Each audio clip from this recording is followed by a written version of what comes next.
I'm anticipating a very interesting program today. Andrew Huff comes in today, Dr. Andrew Huff. He is a bioweapons expert, former EcoHealth Alliance vice president and senior scientist, author of The Truth About Wuhan, How I Uncovered the Biggest Lie in History. You want to hear more about this as well? We'll be with him for a while, and then towards the end of the program, in about an hour or so, 45 minutes or so, Representative Rich McCormick, a physician, congressman from Georgia's District 6, whom I hope you all saw testifying, or at least grilling Dr. Fauci in the coronavirus pandemic select subcommittee. And he's one of my new heroes. And hopefully Andrew Huff will be a hero of mine as well after I speak to him today. So stay with us. We'll be right back after this. Our laws as it pertains to substances are draconian and bizarre. The psychopaths start this way. He was an alcoholic because of social media and pornography, PTSD, love addiction, fentanyl and heroin. Ridiculous. I'm a doctor, for Christ's sake. Where the hell do you think I learned that? I'm just saying, you go to treatment before you kill people. I am a clinician. I observe things about these chemicals. Let's just deal with what's real. We used to get these calls on Loveline all the time. Educate adolescents and to prevent and to treat. If you have trouble you can't stop and you want to help stop it, I can help. I got a lot to say. I got a lot more to say.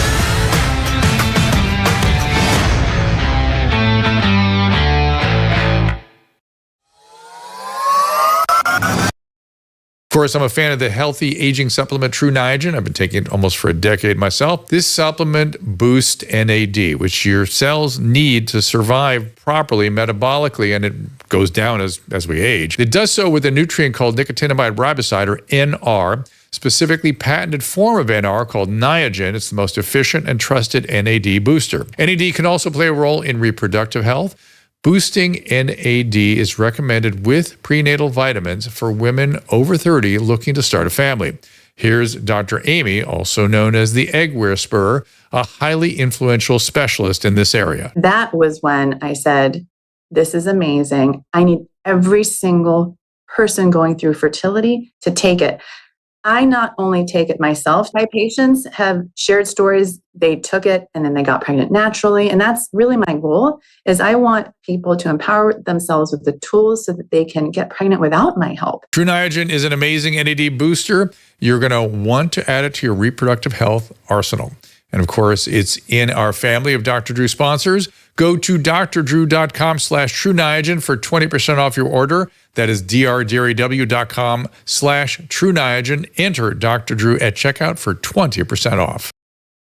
I am such an NR fan, and Susan, you'll appreciate that the True Niagen people put out the video of us getting our NR infusion, so I guess they can start to talk about their IV manifestations too. So that was awesome. I haven't been Susan loved it. I haven't been given official go ahead on that yet, but I'm assuming that's what that means. All right, let's get to my guest. Before I do though, let's take a look at what's coming up next week and tomorrow. Tomorrow, Viva Fry and Adam Carolla coming in. Adam's going to review his encounter with Governor Newsom. Viva Fry to talk to us about the debates, amongst other things. Next Tuesday, 5 times August, the band, Brad, I can't get his name right, Skistimus, and also Dave Rubin in studio on July 10th on Wednesday. And you can keep running down the list of great guests coming our way. Dave Smith coming in on July 23rd. More coming, more to be revealed. Thursday, Stay we with have it. Calling Out with Susan Pinsky. Is that on Wednesday this week? I think it's going to be Thursday. I thought we had Dave Smith on the 9th, but I was wrong. So Wait, you're going to have to tell everybody what you're doing here. Calling Out with Susan Pinsky is going to be on Thursday, the 11th. So yes, that's what I think is after Michael Fairclough. Is that his name? Yes, he is. He'll be at noon on July 11th, and he is an educator, a British educator, who actually already had some controversial ideas about education that now resonate as sort of almost clairvoyantly, and then he is grave concerns about what happened with the lockdowns. So let me get to our guest. As I said, he is a former vice president and senior scientist with EcoHealth Alliance. You have grave concerns about what's been going on there. I've been watching many videos about Andrew Huff and his book and what EcoHealth Alliance has said in response. So we'll get into all of this. Again, the book is about the origins, amongst other things, of the COVID-19 pandemic. He calls it one of the biggest cover-ups in history. Again, he worked on classified research himself for the U.S. government, and says Dr. Peter Daszak's organization was supposed by supported by the U.S. government to collect intelligence on laboratories in China.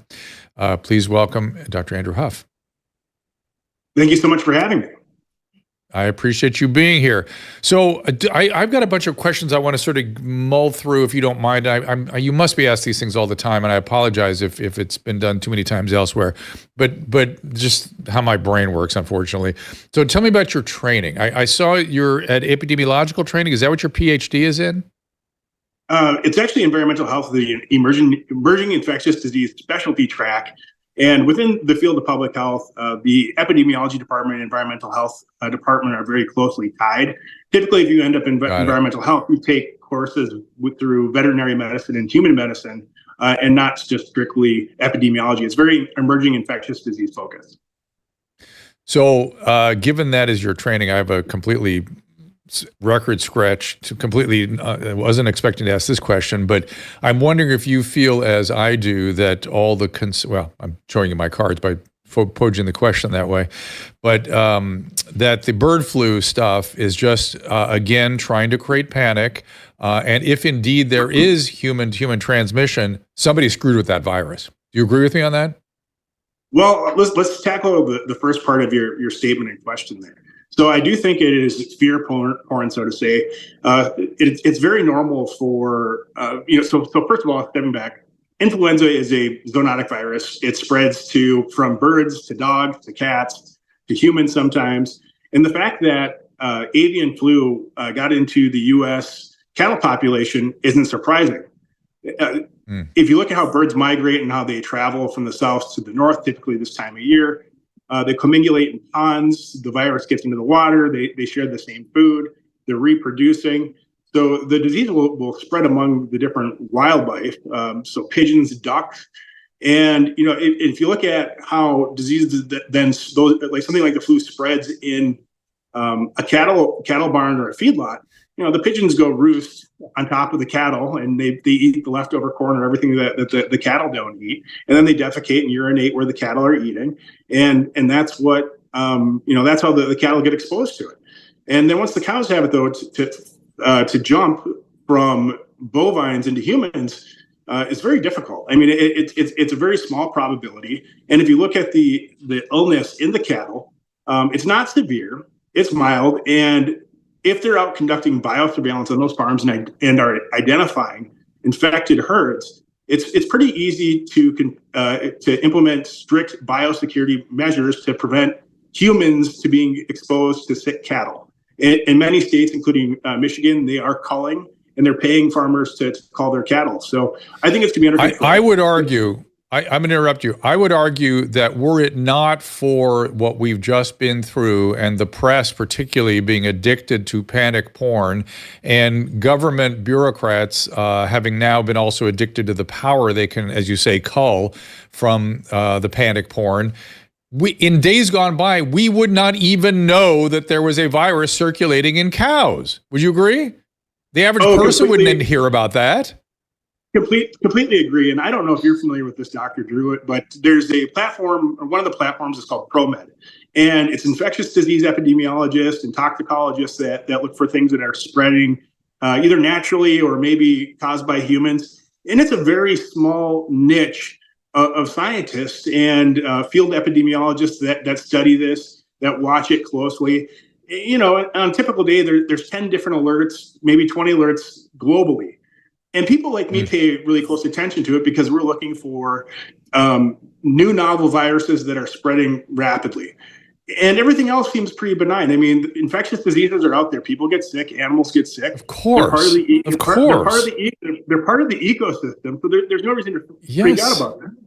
And and we become some sort of weird panic-stricken natives who believe that I don't know, the thunder is going to go, destroy. It's just so opposite of how to live as a human being, and by the way, also opposite of how the medical profession should function through public awareness campaigns.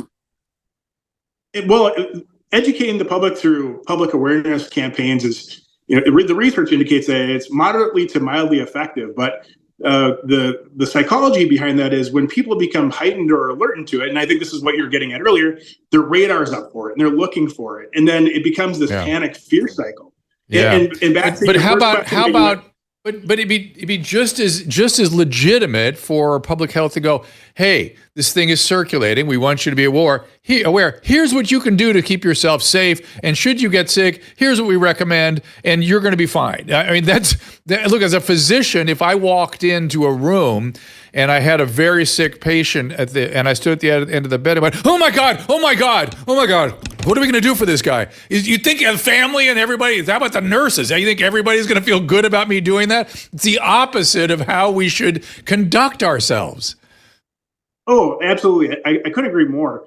And if you look at the different ways that things get messaged and communicated, it's not just the message itself, but how it's being communicated. And everything, since COVID has subsided, in terms of its pandemic status, it's now endemic. Any new little disease that pops up is going to kill you. And if you look at people who work in the field, if you're a field epidemiologist, especially veterinarians, they get exposed to disease. It's a rite of passage if you're a veterinarian or a field epidemiologist to actually contract diseases. I'm still getting exposed to tuberculosis because it's alive and well here in Los Angeles, thanks to the way homeless people are not attended to in this state, in this county particularly. And HIV, I worked deep in that pandemic. I was exposed to that virus constantly. But, we knew that we could mitigate the transmission. We knew how to do it. But listen, I want to, if you don't mind, is it okay if I go through the way, because I think anybody reading your book would want this, the way EcoHealth Alliance addressed what you documented in your book? Can I just go through their sort of pushbacks and then you respond to them? Oh, absolutely. I've done this a million times. It's fun. I figured.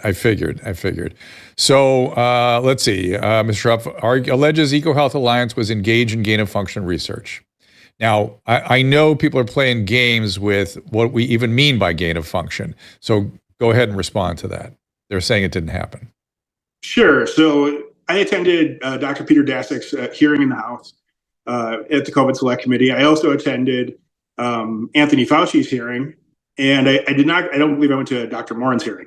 But at the end of the hearing, Dr. Anthony Fauci essentially admits that it was gain-of-function work. You can tell early on they tried to play with the definition of gain-of-function, but very simply, gain-of-function means anytime you're enhancing the virulence, the pathogenicity, the environmental persistence, you're changing the virus in some way to make it more harmful, more lethal, or more likely to infect humans or animals. I mean, it's a broad definition, but you know it when you see it.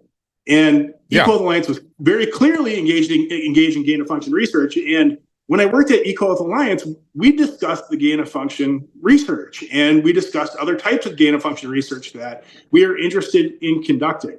Now, the funny thing is, I've been against gain-of-function ever since I learned what it was when I was a PhD student, because I'm more national security, biosecurity, bioterror focused. And people from my camp are very concerned that an accident can happen, because there's one simple fact that you can't ignore with highly pathogenic viruses that you can't see and are airborne. By the time someone gets infected, it's too late, because that person, there's something called a latency period, which you're aware of. They're going to go into the community, they're going to go home, get on a subway, and in the next 2 days, they're going to expose potentially hundreds of people. And if you're in an urban population center like Wuhan, New York City, Tokyo, you can't control it. It's just impossible. And I actually developed a high performance model, and you can look at how these diseases spread around the planet based on their the reproductive rate over time or transmission. And it's incredibly fast. You can get from the index case to Brazil in 6 days. You can get the index from China to Brazil. You can get the index case from China to San Francisco in just 2 days. So once the cat's out of the bag, it's over. And this is why we need to have better biosecurity and biosafety protocols and regulations. And Dr. Huff, let me stop you. When you say cat's out of the bag, you're not talking about because people make these cases that, oh, if we'd only shut down earlier, the cat's out of the bag because we didn't shut down early enough. I think you're talking about the cat's out of the bag when the virus leaves the lab. Correct. The index patient, and actually, if you look at these labs, how they operate, everyone just thinks that there's just, one person sitting in a lab. You've got probably 20 people, maybe 10 people working in the same laboratory, and they're not just working on one variant. They're probably manipulating, 10, 20, 50 variants at one time. So it's possible to be exposed to all these different variants, and you have 5 people who leave the laboratory, and then they go home to their community, and then they don't become infectious for 2 or 3 days. So it's really difficult then for doctors and clinicians and physicians like yourself to identify what's going on. And this is, a big problem in terms of biosecurity and national security, because when we start seeing the hospitals being overloaded, when we start seeing local clinical care practices being overloaded, the nurses and the doctors don't know what they're dealing with. They're going to start sending things in for laboratory tests. And then when it goes off to the pathologist and they're trying to look at this and they're trying to figure it out, they're not going to be able to identify it. So now they're going to spend all this time trying to isolate it. That doesn't happen quick. Even in the best healthcare providers in the world, like Mayo, it takes 2, 3, 4, 5 days, maybe even a week. Yep. That's right. Actually, their pushback sort of actually bores me. I'm not going to go further with it. They're just so sort of like, no, he didn't. It's like there aren't any really good sort of questions here, except the one thing that did jump out at me in their pushback, they quote Francis Collins, the then director of the U.S. Institute of Health, NIH, who says NIH wants to set the record straight on NIH-supported research to understand naturally occurring bat coronavirus at the Wuhan, blah, blah, blah. He went on to say the natural zoonotic source was the most likely source. That was in October of 2021. He now is completely switched. Has he not? He is now completely switched, and everybody remember, he's the same guy that made up 6-foot distancing and tried to foist it on the world. So what do you say about Dr. Collins now, and is he more apt to support some of the whistleblowing that you've done? I don't know who's apt to support the whistleblowing that I've done. I've been told that I'm feared by everyone in Congress. I've actually, some of my whistleblower complaints, I heard the U.S. Senate had to call emergency meetings when I first submitted them to the Senate to figure out how they were going to deal with that. In terms of NIH and different parts of the administration, as every day goes by, the things that I've said continue to be validated. I think there's some people that need to be held accountable. I think Dr. Collins is one, all the way down to the people, the program managers and program officers that approved this research and did not regulate it properly. I mean, one of the big things on that last Twitter space that we're on is that export control policy was completely violated. And now at least I have to say, the one thing that I really appreciate about the Congress, the COVID Select Committee, and the Homeland Security Committee in the Senate is that they listen to me now and they're using my line of questioning in those hearings. I mean, almost verbatim. I exchange messages back and forth and I say, ask, X, Y, or Z. And it's having an impact. They're asking the right questions. And when it comes to this export control issue, there are 20 different agencies that regulate the export of technologies outside the United States. So how the heck did EcoHealth Alliance get away with exporting the most advanced bioweapons technology in the world to our enemy? And it baffles me. Well, and well, you said the Senate had a sudden emergency meeting. By the way, I neglected to tell everyone who I'm sure are now interested in following you to where to follow you. Go to X at AG Huff, Huff. Also, follow Dr. Huff's Substack, aghuff.substack.com. Why would they, in the world, why speculate for a second? Why would they need an emergency? What did you say that prompted an emergency meeting? What do you think? Well, so first of all, the whistleblower report contained information linking EcoHealth Alliance to the intelligence community, namely the CIA or potentially the Defense Intelligence Agency, the DIA. And basically, I said that as a witness to the gain of function research, that there was massive financial fraud occurring. I discovered it by accident when I worked there. I think I sort of saw the tip of the iceberg. Some excellent work done by a Senate investigator by the name of Diane Cutler I think she found something ridiculous, like $300 or $400 million of funding that went to EcoAlliance that's really not really well accounted for. And then if you look at the Department of Defense report that came out last week, the audit of funds that were going to oversee these labs, they really don't have a good handle on where the money is going. And I don't really find that surprising for the Department of Defense. I served in the military when I was younger. As an infantryman at the bottom of the totem pole, being a listed guy, we could probably burn through, $500,000 or $1 million worth of ammunition a day. And if you look at the side of the budget and how they manage that, I mean, there's a lot of waste and things are not that closely watched. And I don't think that waste is intentional. It's just the nature of the beast and how the system works. Speculate with me though. What is happening here? What do you put? Can you pull these things together, these various threads together in some sort of cohesive way to understand?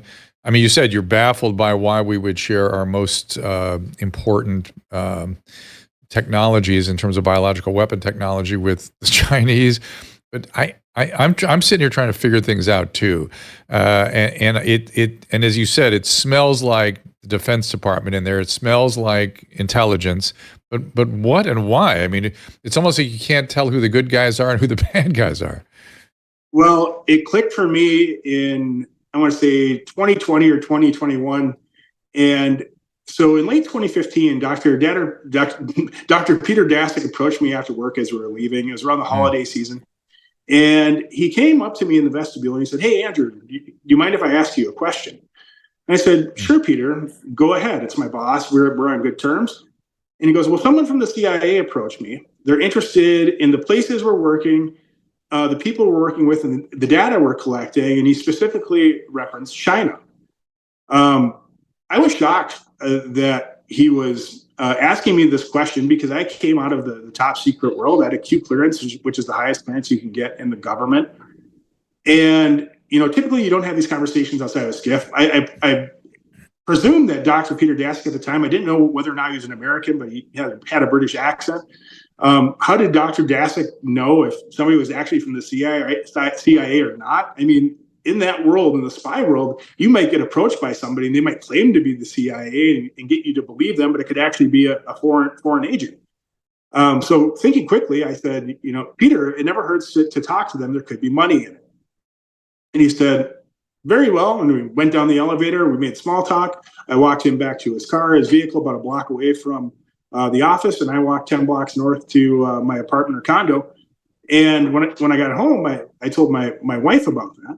And she was, she thought it was interesting. I was excited actually because I thought it was a good way to potentially get money. And that's back in 2015. More funding for research and the things that we were working on. And a lot of the products that I developed were heavily quantitative, artificial intelligence, epidemiologic surveillance tools. So this was right in my alley. I was excited about it. I proceeded to ask Dr. Daszak 2 or 3 times between meetings over the next course of 2 to 3 months. And he indicated that the funding, the relationship with them was progressing, and then he became tight-lipped and didn't say anything about it. And it begs the question whether or not EcoHealth Alliance was actually, or whether or not Peter Daszak had a longer-term relationship with the intelligence community. Because one interesting thing that I learned during Dr. Daszak's testimony at the very end, on the part that people don't typically see when they watch the hearings, is that the attorneys for both parties, the Republicans and the Democrats, asked the really tough questions. And they put Peter on the hot seat about whether or not he had worked with the intelligence community. At first he said no. And then they pressed him on it. And I think they had more information. And I'm sitting there and I put that in my whistleblower report. And eventually at the end of his hearing, he admits to working with the intelligence community. It's one of the very last questions of the hearing. Now, back to, this is the background to your question. Well, so you're the United States and you want to conduct partnered research with a foreign laboratory in China. So the total value of the contract. Why China? Why not the Ukraine or something? Yeah. Well, I used to work on those programs on the classified side and the non-classified side, and I can explain to you the difference. So it's a fun question. Do you think China needs $500,000 of U.S. research funding to conduct gain-of-function research? No. Okay, that's a pretty obvious question. You got that quick. So why would they allow Westerners into their bioweapons laboratory? Do you have any ideas? I have a lot of ideas. To sort of mislead them, really, ultimately, and to see if they can learn something about what we're doing. Well, my take and my experience on the Chinese is that they're very transactional. They always have to be getting something to be giving something. And the thing that they were getting was the advanced biotechnology. If you look back in history and compare where U.S. biotechnology programs were compared to China, China was probably 10 years behind the United States in terms of this gain-of-function technology. Dr. Ralph Barrick and some of the other scientists at several other laboratories here in the United States really possessed some really advanced technology that the Chinese wanted to get their hands on. So what China was getting was the technology. We were also training some of their students working in and around that laboratory and other Chinese agencies. And, I think the United States got played on this because what we were getting based on Dr. Dathik's conversation with me is that we're supposed to be collecting intelligence on that laboratory. But if you look at all the different visits of people who went there from scientists associated with the FDA or the National Laboratory System, they all reported that there were problems at that laboratory. There is a series of U.S. cables, I think in 2017 and 2018, that indicate that there were severe biosafety problems or risks associated with that laboratory. Yet the relationship progressed. And I spoke to a virologist we talked to once in a while, and she said the People's Liberation Army was way underway with this. They were very focused on coronavirus. She worked on the backbone. She had lots of strategies underway that were, being used to get information and to manipulate this virus. And so guess what? They did it. It just was not under the right circumstances. And who knows what else they've got under there. Well, and that's the question. And to the earlier part of our conversation where you brought up Ukraine. So all this stems back to the Nunn-Lugar Act. And after the Soviet Union fell apart, the United States had a real problem on its hands because you had all these different former Soviet republics with different bioweapons laboratories, chemical laboratories, nuclear munitions. And they didn't want these things to fall in the wrong hand. They didn't want scientists or dictators to go rogue. So the idea was that we would fund these laboratories to help them improve their biosecurity and biosafety internationally. And it's a big program. I used to be a part of it in the civilian and classified side. And it's a great program because it's diplomatic, because it helps us build relationships with people that might become hostile to us. So instead of, conducting a lot of espionage, we try to help them improve the problems that they have. And by doing that, we form their relationship, because you have to remember, these are sovereign countries. We can't tell them what to do. And we're certainly not going to go in there and take it by force. So this diplomatic, scientific approach has really had significant impact and been effective in non-proliferation of chemical, biological, and nuclear weapons.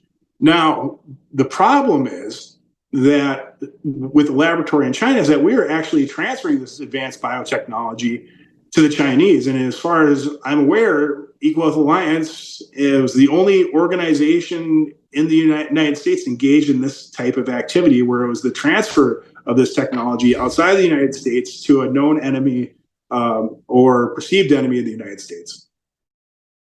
You're telling us this story, dispassionately. It makes sense. All the sort of elements hang together as a cohesive whole. When we get back, I got to take a quick break here. When we get back, I want to talk about really sort of how you're being received as you tell this story. You said there's improvement in terms of on Capitol Hill and that they're using your information. I'm just curious how you're being received as you tell these stories. Whether or not your conclusions are right or wrong, it's really kind of begs no issue. It's just information that I would think our government would want to use to help our people. And it sounds pretty convincing to me. And I also want to talk about what else is in your book. Is Dr. Andrew Huff. You can follow him on X at let me make sure I get it right, AG Huff, Huff. And there's the book, The Truth About. We want to suggest you read it. We're going to talk more about what he calls the biggest cover-up in history. Be right back and pay attention, because these are all people that we feel strongly about. So stay with them, use them, and support the program. Thank you. Joint and muscle pains are exhausting and frustrating, but I've got a over-the-counter medication I'll introduce you to that provides great relief using the power of, check it out, chili peppers. Capsidin is made with a proprietary formula that contains no non-steroidal anti-inflammatory agents, no opioids, no anesthetic or steroid, nothing, no chance for addiction, no side effects, no chance it's going to interact with other medication you might be taking. Capsidin contains capsaicin, which is the substance in chili peppers that burns your tongue. That gives you that burny feeling. And of course, I've recommended capsaicin creams to patients over the years, but other capsaicin creams burn your skin. That's what makes capsidin so unique. In clinical trials, capsidin has actually been demonstrated not to burn. I've been using capsidin to relieve my pain in my hands and my wrist from carpal tunnel syndrome and arthritis.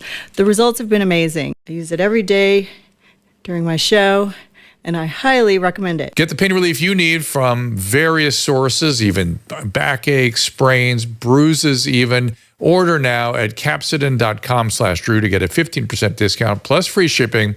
That is CAPSADYN, capsidin.com/DREW. Many of us have not gotten over COVID. I'm not talking about the virus itself, but the response. We were flabbergasted by what the government could do to us. There is no telling what they might pull next time, and it's looking more like there will be a next time. So we all have to be what I call rationally ready. That's where the wellness company comes in. TWC is about access to physicians via telehealth, access to potentially life-saving medication. Years ago, having access to medication and telehealth might have seemed crazy, but now it seems crazy not to. Now, with claims that gain-of-function research have been done on the bird flu, I urge everyone to take control of their healthcare with the help of the wellness company. Go to drdrew.com/TWC for 10% off all their products, including the 4 medical kits, each of which has a different purpose. And we've added Tamiflu to one of them in case the bird flu does become a problem for humans. Be rationally ready. drdrew.com/TWC for 10% off. Smell is sexy. Or sushi. Or Dr. Drupinski. What?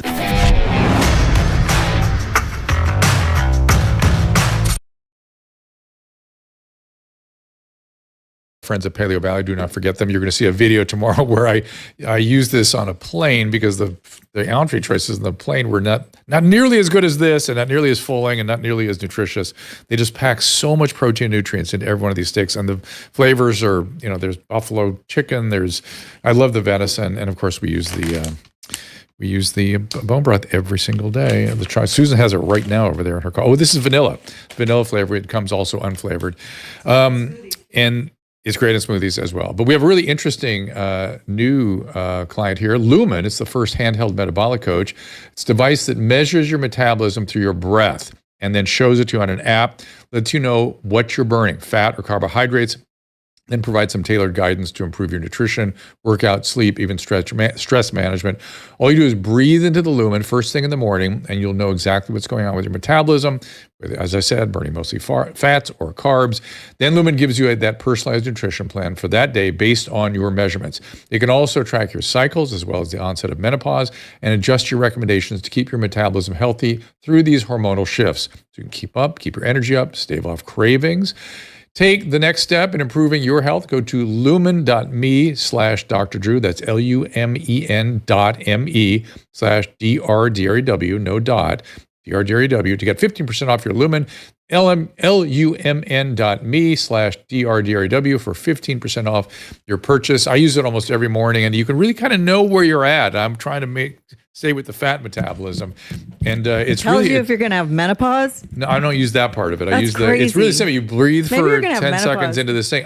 You can use it. It's really an interesting I already instrument. had menopause. No, but it's like, remember you used to use those sticks to determine whether you were in ketosis and stuff. It has similar kinds of Well, features it'd be to interesting to know if you're going to have your period. You're not staying No, with me. I'm talking about women. Okay, It's interesting. Like, all right. It's not all about you, Drew. So you're over here, the menopause female. And then you wanted to mention what you did with the capsidin, Susan, with your knee and my shoulder. Oh, too. yeah. I was having some, what did you call that? That thing I had last week? You with had my a swollen- seroma. You had a Yeah. seroma after a little procedure. So on my your knee was Yeah. really puffy and stuff. Yeah. I had major knee surgery when I was 20, and I literally was like, I'm going to try this capsule, and I rubbed it right on the sore spot on my knee, and the pain went away. I was so excited. So I just had to report it. All right. And I had some benefit from My knees are shoulders better as well. this week, by the way. In a few minutes, Representative Rich McCormick, Dr. McCormick will be in here, Congressman from Georgia District 6. But right now we are with Andrew Huff, bioweapons expert, former EcoHealth Alliance vice president, senior scientist, the author of The Truth About Wuhan. And so, Andrew, before we left the last segment, I was asking how you're being received. To me, you seem like an asset, and whether they want to examine your conclusions or agree with your conclusions sort of begs it's not the issue. You're providing useful information. Are they not using it, or have they not been using it? Well, they weren't using it. I mean, at first they were calling me crazy, lunatic, all these things. And then over time, step by step, every day that goes by, more of the things that I have said have been validated. And since, this has been a 3 or 4 year battle, everything I've said has been proven to be correct. And now I think eventually these people respect me. I mean, I think one of the problems that, that I caused myself was that I was on social media, I was being very bombastic, using very strong rhetoric. And that was intentional. And that wasn't the real me, but I was using social media as a tool to basically expand the story, to get people excited, to get them riled up. And, I made the decision about 2 months ago that it was time to pivot and actually wear the real Dr. Andrew Huff hat, because most people now believe that COVID came out of a lab. I think it's conclusive. I mean, this is not really debatable. There's genetic sequence matches to HIV inserts, which, people were calling that crazy, but it's a fact. And when you have other parts of the virus that have been patented, that's a fact. I mean, you can't deny these things. So I think eventually, one of the reasons, I don't. One of the reasons I like this conversation today is I really, since the beginning of this thing, when anyone came after me, I would immediately DM them, reach out to them, and had many conversations with peers, because I'm like, look, if we disagree, that's fine, but for peers to mistreat each other is like, that's never happened before. This is weird. And so some of our conversation today for me is that I say this with a tongue in my cheek. I missed your tweet calling me an asshat, but I've been made aware of it since you were coming on. So here we are. We're behaving like adults. There it is. We're behaving like adults, which is fun. I harbor no. Who put that picture in? Jeez, I harbor no. What, Caleb? Did you do all that? Yes, I had to. That's weird.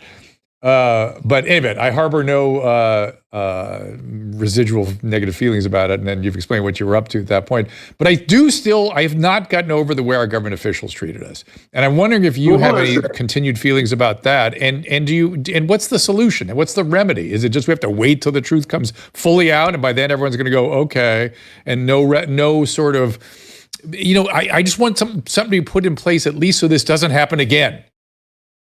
Well, first of all, you're not an asshat, and yes, that was my bombastic kind of attitude. And actually, I was a huge fan of yours as a child. When I was, from 12 to 14, I used to listen to Loveline. Careful.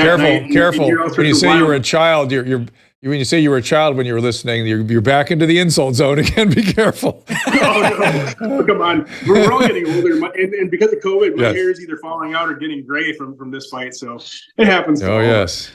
But, what's the solution here? So the sad part is when you look at this is that China has already taken the correct measures and steps to improve their biosecurity and biosafety. And they did that about 3 months ago or 4 months ago. And they've really clamped down on their biosecurity issues.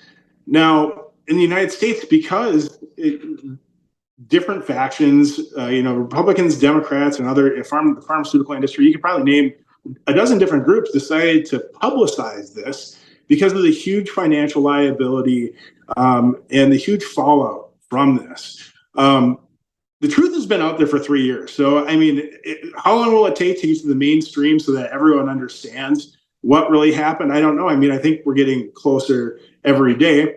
I am meeting with the Department of Defense Office of Inspector General of Criminal Investigators here in a couple of weeks to go over all the different things that I've said and the types of things that we're talking about in the conversation with them, in hopes that they can prosecute people like Dr. Peter Daszak. And the one thing that I proposed to the OIG was that, so when you do business with the Department of Defense under Wartime Powers Act, which we're still under, any contractor, any government employee or military member can be prosecuted under the United States Court of Military Justice, also known as UCMJ. There's less rights, there's more processes. They call it a tribunal sometimes, 3 or 5 judge panel. And these people can be prosecuted within the Department of Defense instead of being prosecuted through the Department of Justice. The OIG actually has the choice to refer it to the Department of Justice, or they can handle it internally.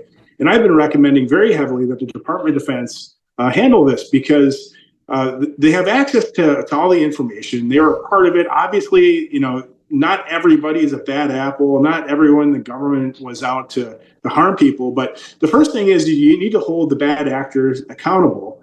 And then simultaneously, you can be crafting policy to improve biosafety, biosecurity, and gain of function policy. In the state of Michigan, where I live, I actually drafted the ban on gain of function bill. And it's very simple. It's just any time that you enhance the pathogenicity, the virulence, the infectivity, or the environmental persistence of the agent, of any agent, synthetic or natural, because that's the big risk now, is actually the synthetic technology. You can actually cook up these viruses and pathogens, bacteria, with completely synthetic technology. You don't have to go harvest a sample from a bat. Right. So I'm sure that's what we need to be watching out for. But along that side, or along that line, we need to have the proper regulation in place. And I'm a firm opponent to this type of gain of function research happening at university laboratories.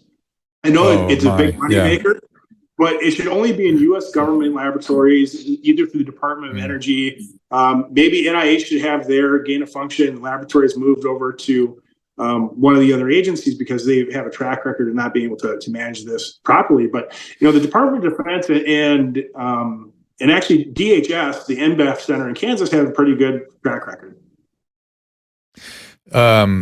I'm just thinking about the asshat thing again. By the way, people really declare themselves when you reach because people really declare themselves when they get weird online and you reach your hand out and they slap it away. You obviously didn't do that. You came in for a conversation. It's no big deal.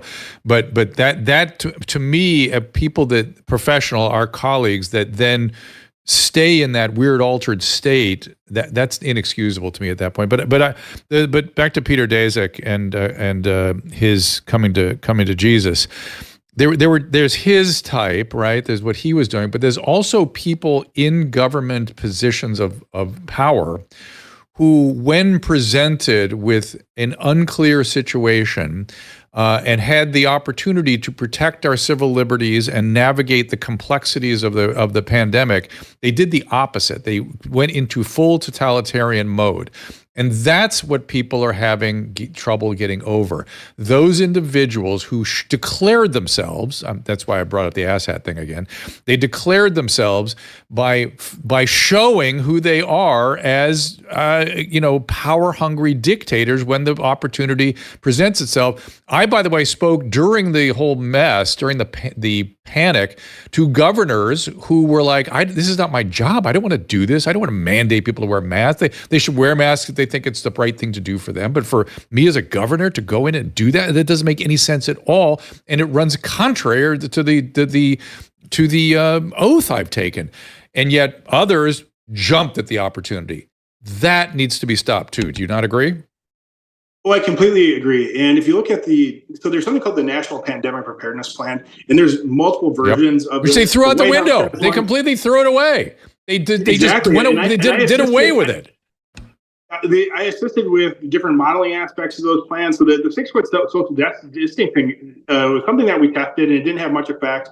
Lockdowns with some diseases like pandemic influenza strains within childcare settings might have a slight to moderate effect. The 2 weeks to stop the spread, well, they sort of took that from the pandemic preparedness plans, because that was in there not really so much to stop the spread, it's to slow down the spread, but actually it's to give the government some time to respond and get their first responders and to get PPE and get the proper equipment of course. onto the front lines. But they were clear about that. That's what I remember Mike Pence saying that. He was up there saying and then Birx went around the country and brainwashed every governor she could.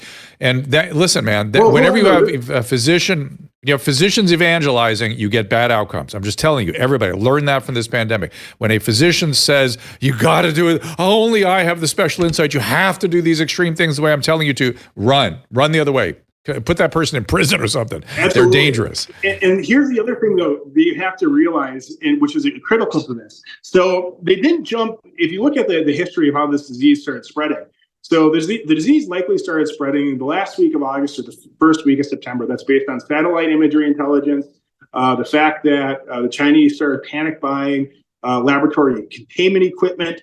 So we have a good handle on when that disease likely started spreading. And the U.S. government probably found out at the World Military Games at Wuhan when all these different athletes, I think 125 from the United States, or maybe that was the national number, all contracted this disease. And when you're in the military, there's highly sophisticated biosurveillance technologies and laboratory techniques for sampling and sequencing weird things so that they can determine when they've been attacked. So, there isn't a policy decision that happens sometimes, is that one of your options as a leader is to say, we're not going to do anything.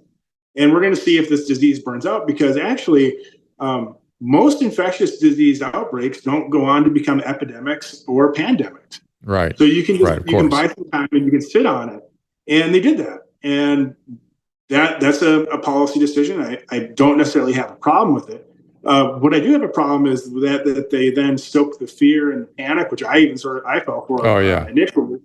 And plus, and 10 years earlier, we just had another outbreak, H5N1, and I kept saying this, it killed 300,000 people, and you didn't know it happened, and probably shouldn't have known it happened, because they did a good job of advise. The CDC has an advisory role in pandemics. They aren't, thus saith the Lord, source of all insight and all behavior and all information and all clinical decision-making. It's just never meant to be that way, never had been that way.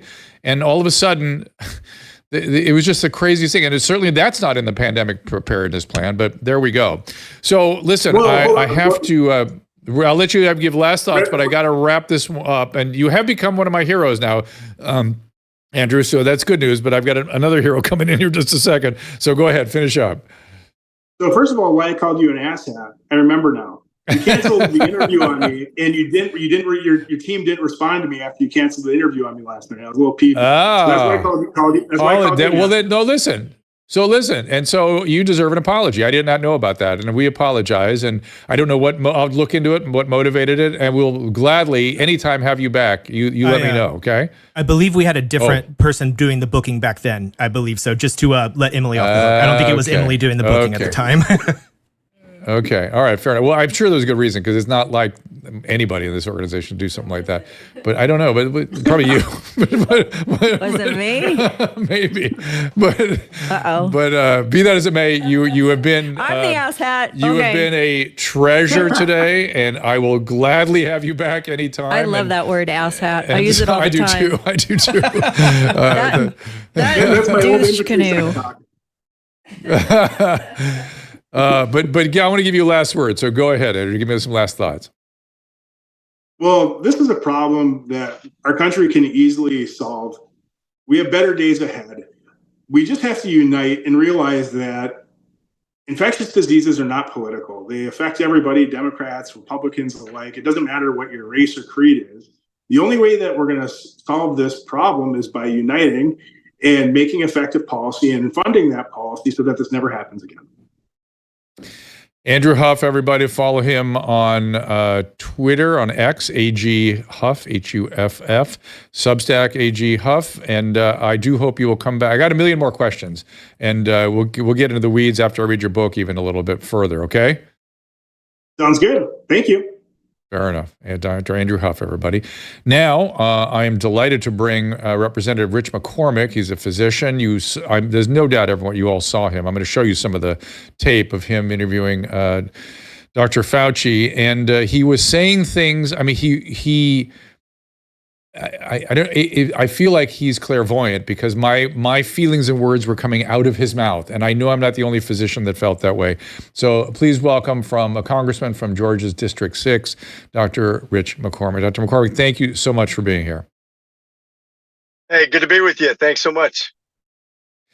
So I'm sure you've had other peers, coming around and saying thank you. But I think I watched part of what you're doing in real time, and I'm like, oh, please, thank you, thank you, thank you. And so the opportunity to thank you in real time is a deep honor. Well, it had to be exposed. It's still not the result I want, which is accountability. I certainly want to learn something from this after all we had to do in the committee, the subcommittee on coronavirus. The things were supposed to expose the corruption that was there to scale. But the basic, bottom, most rudimentary lesson I've learned is never have the government step in between a doctor and their patient. That is the biggest fault of this whole thing. Never politicize the disease. And never give up your rights. We got to fight. But oh my God, don't ever. Next time, I swear to God, I'll leave this state. This state locked down my rights for 2 years. No, I will be gone in 5 minutes. And let's remember, there were states that did manage, North Dakota and Florida, other places did manage to maintain our civil liberties. And guess what? Yeah, Florida has some older people there, so their outcomes were a little different than California. But that's about the only thing that made the difference. But the problem, though, Dr. McCormick, is we don't just have a government. They're just the latest arrival to adulterating the physician-patient interaction. We've had insurance companies forever. Now we have employers. All doctors are employed, and you as an ER doc have probably had to deal with that a long time with clinical pathways and God knows what else. They're judging you for, following their recommendations.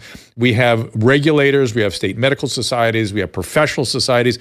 Everybody is in on this relationship. What's interesting to me is if you're a surgeon, you're not affected by it because they can't get into the decision-making when you're in the surgical field. If they could, they would. It's the one place they can't intrude them in them. I'm sure they have ways of getting after the fact involved with it in terms of judging what a surgeon does. But what do we do with all these different layers of involvement, the government just being the most egregious late arrival? Well, anybody who's dealt with medicine recently has realized the government does a very poor job of managing medicine in general. It's the biggest cost to government. It takes up 26% of our budget. It's the fastest inflationary cost to Americans. It's the second leading cause of business cost. It costs the Americans $5 trillion per year. It's a $5 trillion industry. That's the same size as the third largest GDP in the world, with probably about $1 trillion of that being wasteful spending. We spend more time going back and forth trying to figure out what gets paid for and who gets to wet their beak at the biggest well in the world. It's highly inefficient the way we do our insurance and everything else like that. They get to tell us what's necessary, what's pre-approved.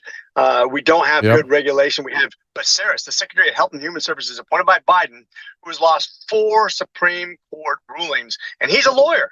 He's a lawyer in charge of Health and Human Services who's lost every single court case he's gone to because he represents special interests and not the American people. And this is the problem at the rudimentary level is, once again, government manages everything poorly. We need to keep control of medicine. The more we hand it back to doctors, the cheaper and better it will be. The problem is more and more doctors 100%. Are employed by hospitals and be getting to the political system. How many pediatricians spoke out openly against transitioning minors 5 years ago? All of them. They're all insisting. They said this is horrible. It's like child abuse. Now they won't say a word because they've been kowtowed and bullied into submission. Yeah, you're absolutely right. So do you have any solutions other than maybe more of us getting involved in government to sort of shift the battleship in the right direction? Well, first of all, I think what the Supreme Court has done is taken away power of the bureaucracies that overburden us, that overregulate us, that tell us if you don't do what we say. Yeah, well, not just Chevron, but they've had a lot of rulings in the last 2 years that basically have handed power back to the people. The problem is every single time the bureaucracies act, it's taken the court to win back our rights that are already ours. This is the problem. We need an overall something that codifies the law to give back the legislative branch its power so that a president or bureaucracy can't just make a willy-nilly law, essentially a law that hampers us as clinicians or as a business owner or as a person trying to go to school or travel. That's what this whole clip that we did with Fauci was exposing is, if you don't do what I say, I'm going to make your life miserable. And that's what this fight has been about from the very beginning, is government making your life miserable unless you comply with them. It has to do with how expensive your ammunition is, if you can get a loan from a bank, if you can go to school, if you can travel, who you hire and who you fire, all based on if you follow their guidance or if you do what you think you should, which is what Americans are supposed to do. We fought a revolution, I thought, to unburden ourselves from tyranny, and that was a stamp tax that was about 2%, I think, of the cost of a document. But I mean, our founding fathers would be just spinning in their graves if they could. So I have a question for you, and I'm just so grateful you're serving in the government. So you're a physician, you're working, you decide to do government work. I'd love to hear why you decided to do that. But more importantly, what had astonished you now that you're on the inside? One of the things that really burdens me, actually, is how much Republicans fight with each other. I liken it to a church. If you're going to grow the church, you can't have an invite by calling people idiots. First of all, let's start there. You can't divide the church and expect it to grow. And too many people inside the Republican Party think they define Republicanism or conservatism by themselves, as if they are the cornerstone. Anything you disagree with them makes you a rhino or a crazy or whatever name you want to call somebody else. I'm a Reagan conservative. That's what I grew up in. The 80% rule, you don't have to agree with them on anything. We're not a cult. One person doesn't get to dictate everybody else's feelings. And if you disagree with me, it's okay. The fact that so many people are competitive and thinking I define the Republican Party, stop with all that. We have some basic tenets that are very important, but the most important thing is we believe in the Declaration of Independence, in the Constitution, and individual rights, which is the ultimate minority, the individual. It is very much something that we need to empower the people again and get away from big government. That's unite us under the conservative banner. Everything else is just opinion, and we can discuss those things. Yeah, I was just talking to Andrew Huff about the sort of, as I distill down why many of us have not gotten over COVID. It's not the COVID itself, the illness that we haven't gotten over. It's what our government did to us in response to COVID that we can't get over. And these individuals that in a setting of uncertainty took that opportunity with looks like enthusiasm at the time to crush our civil liberties and jump to a totalitarian sort of rule. What do we have to do to put in place to prevent that from ever happening again? Yeah, and by the way, it's not just a pandemic. It could be global warming or anything else that they want to make a catastrophe. And by the way, there are a lot of good books that point out by Democrat physicists who are climatologists, pointing out the inconsistencies and the alarmist that has been used to take control of our money, to overregulate, to overtax, to grow government, to control our lives, because the world will come to an end. And read a book called Unsettled. I highly recommend it. It will show you how that the government will use anything, whether it be a pandemic, climate, whatever it is, to take more control of our lives, to grow something that we know that government is never the answer to the very problem that they've created. We need to take charge of our lives again and deny the government the overreaching powers that other countries have. And the only reason we've been successful as a nation is because we empowered our people. What we need to do is make sure we codify that the legislative branch is the most powerful, or at least an equal powerful part of the federal government. We need to push everything else down to the state as much as possible. One of the ways we do that is by passing the REINS Act, which I hope we don't forget about when President Trump takes presidency, God willing, and we have the Senate back, that we don't forget and say, oh, executive power is great. I can't wait for Trump to change everything. And then set ourselves up for failure the next time we have a Democrat in position of power. We need the REINS Act would limit the presidential executive branch as well as bureaucracies from doing things that are overreaching and disrupting the balance of power that we have. Like, this is the problem with the ATF, FBI, CIA, name any three-letter organization. Yep. I mean, right now we don't even have a post office that works. I mean, oh my gosh. I could go on and on about the failures of government and everything they touch. It used to be the post office was the only thing left. They're gone now. Name one thing the government does well, and I'll give in to you, but I just don't see anything. Yeah, I'm not surprised to hear you say that. So, including, we have problems at the top, and we're both physicians, and I don't know if you're comfortable talking about this because we neither of us take care of the President of the United States, but there are things that you and I do as physicians. For instance, when we were in medical school, we would watch videos of people with neurological disorders so we could identify them when we went out to the clinic. And Parkinsonism was one of the things you would see on videos all the time. And President Biden, God, unfortunately, is manifesting those features. Are you comfortable, given that we both see Parkinsonism, that's what that is that we're all seeing, speculating about what the potential underlying causes of Parkinsonism might be in his particular case, given that we don't know him and don't know anything about him and aren't saying this is his diagnosis. You know, you and I have a differential that goes into our head when we see a patient that looks like that. Yeah, whether it be Lewy body dementia or just advanced Alzheimer's or it be Parkinson's, it doesn't really matter in our case. And I would add one more to that. One more. I'll throw it in vascular. So it's vascular dementia. It's Alzheimer's. Alzheimer's is not usually Parkinsonia, but it can be. At least it's more late that the Parkinson's comes in. Lewy body and Parkinson's disease. Right. Those are the four that pop in my head automatically when I see any patient that looks like that. Differential, right? Right. Why aren't physicians stepping up and going, excuse me, this is the differential that we always have in our head whenever we see somebody who manifests, even or a video of someone in a medical school classroom, those are the four things we would propose as possible, likely, common situations here. Why aren't our peers stepping up about this? Yeah, well, remember that this has finally been exposed. We're trying to get the Garland tapes released, right? He wouldn't do it because he knew this is the kind of thinking that was exposed, that you can see on full display that this is a poor old guy who just doesn't have it anymore. You can see an obvious difference in just his facial expressions from 4 years ago, his gait, his candor, his ability to interpret emotions of other people, his ability to answer questions in a succinct way and roll together 3 sentences in succession. He can't do that anymore. And that is the obvious thing that was exposed in the debate. So this is brand new. Now the Democrats are staring going, gosh, we didn't know it was this bad. Of course you didn't, because you haven't been paying attention. But we've been calling this out for literally 5 years, I think now. I thought he would do way worse 4 years ago in the debate. He held his own, kind of, but he also kind of got bullied around. That's what the story was, that Trump was mean to him instead of he really wasn't there. Now it's obvious because he's deteriorated rapidly in the last couple of years, where he has a hard time walking.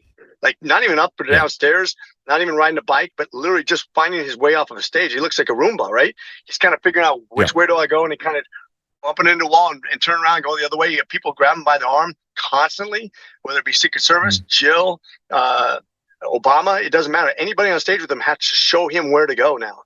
If he was our relative, we'd be like, well, he either needs 24-hour attention or needs to be in a facility to make sure he doesn't get harmed. That's how bad he is. Right. At very minimum, Dr. McCormick, if somebody like that showed up in your ER, at very minimum, you would make a report to the DMV.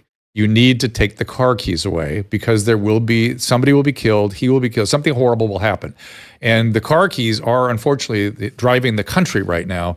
And his family is going through, you probably don't deal with this in ER, but in general medicine, families then have to confront the patient with the condition, and they have anosognosia.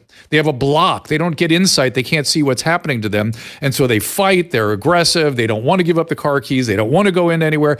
And you kind of navigate through it. But that's what's happening right now with the country and with the first family. It's something that, because we all work until advanced age these days, these are common things. It's happening in the White House right now, and it's uncanny to see. If you don't mind, I want to play some clips from you talking to Dr. Fauci, so people get to glory in your moment there, the way I did, and I hope they have the same reaction that I did. Here, let's play something, Caleb. You think can be done about it. I have to say that I don't see a big solution other than some sort of mandatory vaccination. I know federal officials don't like to use that term. Once people feel empowered and protected legally, you are going to have schools, universities, and colleges are going to say, you want to come to this college, buddy? You're going to get vaccinated. Lady, you're going to get vaccinated. Yeah. Big corporations like Amazon and Facebook and all of those others are going to say, you want to work for us, you get vaccinated. And it's been proven that when you make it difficult for people in their lives, they lose their ideological bullshit and they get vaccinated. That was the Miss clip Allison that, Williams testified before this committee about losing her job because she sought an exemption for ESPN's vaccine mandate, which came from recommendations from bureaucrats like yourself. She and her husband were actively working with a fertility expert, a physician, on how to get pregnant, and agreed with the premise that she was young, healthy, wanted to get pregnant, and shouldn't get the vaccination for medical purposes. But she was fired because you made it hard, just like you said in your statement, because you didn't want to make sure that the ideological bullshit got in the way of her working, of living her life, of making a medical decision with her healthcare professional. I think America should take great offense to this. Yeah, I'm so with you. And I thought you made a great case for the intrusion, the extraordinary, unethical, I would say immoral intrusion into the physician-patient relationship. Yeah, and he tried to defend it by saying it was taken out of context. There is no taking that out of context. He literally said, if you want to travel, if you want to go to work, if you want to go to schools, I will make it so difficult that you'll lose all your ideology and you'll give it up because it's bullshit. He literally said those words because I'm going to make your life so tough that you're going to give in to the government. And that's exactly what they did. And when the government leans on you, this is when they make it hard to travel. And this, man, it covers so many different things. But this is what worries me because they can do the same thing for other excuses too. And he needs to be called out. The government needs to be called out. Oh my God. And the bioethical implications of us, sort of manipulating patients into taking treatment that they don't want or demanding that. It's the opposite of the practice of medicine. It's the opposite of every ethical guideline we have. And it certainly pays no regard to do no harm. That's right. And quite frankly, if you really want to do this from a scientific standpoint, even if you believe in the efficacy of a vaccination, which in this case, you could make a case for people who had never been exposed in the first generation, maybe having some benefit from it. But once you have immunity and you're giving them something that can cause a hyperimmune response, it goes without saying that if you really want to do this scientifically, at least test them for antibodies. Find out if they're immune already, because what good is a vaccination for somebody who's already immune? I mean, quite frankly, all risk, no upside. Why would you do it? But no, they would just want to have a blanket rule so that they can say that they're in control and they had this zero defects. And he mentioned protect you legally. In other words, I'm going to make sure you can't get sued. You can't get in trouble for backing me up as the government, regardless if it's the right thing to do. Shame on him. I hope some of these kids that get myocarditis or cardiomyopathies from being mandated to take a vaccine to go to college, these young males, I hope they sue the crap out of these guys for really harming them and not informing them at the very minimum of the potential of harm, and not informing them that the potential good is zero. I don't know any 21-year-old now that's dying of Omicron or getting chronic illness. It doesn't happen. But I have seen a number of arrhythmias and 20-year-olds getting ablative therapies now, on anticoagulants, getting cardiomyopathies. It's a common thing now. And you would talk to any cardiologist, they'll tell you that. I just don't know that they're going to handle it fairly. This is the problem when the government gets involved. It warps the legal system. The DOJ is corrupt, as we've seen. I just don't see us getting a fair shake. In every other case we've ever had in history, we could correct a bad drug. As a matter of fact, a lot of good drugs have been thrown out because of legal cases. Oh, yeah. But in this case, it's just not happening. And it sucks. I'm really disgusted by the way the government has warped science, including, like I said, climate science, which is totally misrepresented. And this is when the government gets involved, you lose the truth. Well, whenever you see 100% of scientists agree or 98% of scientists agree, you should immediately go, huh? Because scientists never agree on anything. There's always consent. There's always dissenters. There's always people that have differing ideas. Always, no matter what the topic is. I mean, and so the 98% agree. Therefore, it's case closed. No, that's when you should go, huh? Something's wrong with that. I don't understand, but something's not right. Well, listen, you've been very kind with your time, and you've been. I don't know how to thank you enough for being in there and fighting the right fight and fighting the good fight and continuing to swing, because the fight isn't over, and if there's anything I can do to back you up, both as a colleague and as a citizen, I hope you'll call on us here, because this is so important what you're doing. I'm flabbergasted by what happened. I don't quite understand how we find our way back, but we must. Yes, we do, and this is the perfect time to do it, because we are approaching the 4th of July, where we fought for our independence. We gave great sacrifice to break away from a tyrannical government. And this is the most important fight of our life, is to make sure that the government doesn't become so efficient through basically a dictatorship, if you will. And I don't apply it directly, but you see the most effective government is a dictatorship. When the president has overly powerful executive privilege, it becomes very dangerous. When they can shut down an entire economy, when they can take away your rights, your God-given rights for life, liberty, and the pursuit of happiness, we have lost the American way. July 4th is a great reminder of what we are given as inalienable rights that we have to fight for every step of the way. We're one generation from losing that. As Reagan said, let's keep fighting. And what is it Benjamin Franklin said? We have given them a republic. Let's see if they can keep it. This is what he was talking about. It's when times get tough that we have to really examine everything we do. Thank you, Dr. McCormick. Appreciate it very much. Hey, Semper Fi. Have a great weekend. Cheers. Thank you. What for do your we do service. if our dictator has Parkinson's?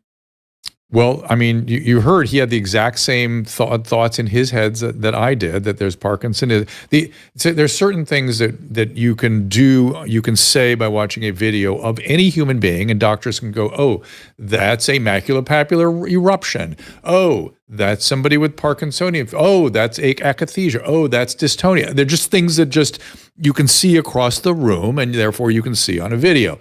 The thing that we do next, the way our brains work as physicians, we go, oh, what could be causing that? And what are other, in this context, an older man, could it be, we left out one other topic, by the way, medications do this kind of thing too. So could he be on some medication causing the Parkinsonism? Could the confusion being caused by the anti-Parkinsonian medication? So meds are kind of the wild card in all of this, but the differential diagnosis that every physician will have, every general physician, ER physician, internist, will be Lewy body, vascular dementia, Alzheimer's, and Alzheimer's is an outlier, frankly, because just, I don't know, that just doesn't quite fit for me. So Lewy body, vascular dementia, and just Parkinson's disease, which is often also associated with mood disturbances and cognitive disturbances.